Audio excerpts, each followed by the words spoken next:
So if you have one of these pipe-like fidget toys, then you know that they're fun and somewhat addictive to play with, but this specific design is actually very fragile. What happens is if you are going like this, in and out, this thing is going to stand up forever and have no problems. But if you push down on this or apply really any level of pressure to the sides, then it can sort of crumple up and become very hard to fix. You can kind of maybe play with it and try to fix it, but it turns out that you just end up making the problem worse and putting some stress on the plastic. The good news is that it's very easy to fix this. It can't be done, manually by maneuvering it like this. What you have to do is you have to get some sort of pen or pencil or something that's not sharp and skinny, put it in here, and now you need to sort of work with the areas that are pushed in and get them pushed out, and get the areas that are crumpled and try to restore the shape they have. I'm using this is just a normal pencil, but it has a dipped tip.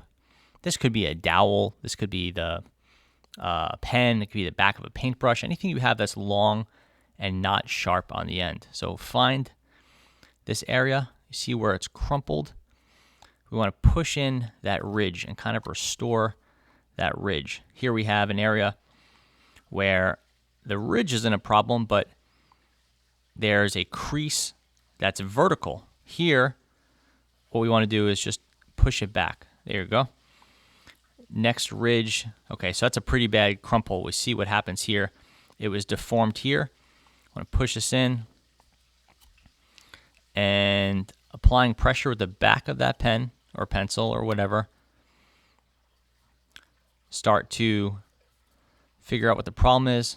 Look for problem areas. You can see right here, I'm focused on here right now, and I'm smoothing it out. You can kind of see the pen or the pencil working. Go to the next one, smoothing that out. And we'll push it back. Squeeze it, give it a nice hard squeeze in. And you could see the area where the damage was. You could see it right here. And then even here you can see it. Some of the damage, it might re-break. It'll be more prone to the creases again. Not breaking, but creasing again. But the point is now that this is fully functional and it's doing its job again. It's not perfect. Clearly, there's been some damage here that's not ever going to be as good as it was, but we have a functional toy.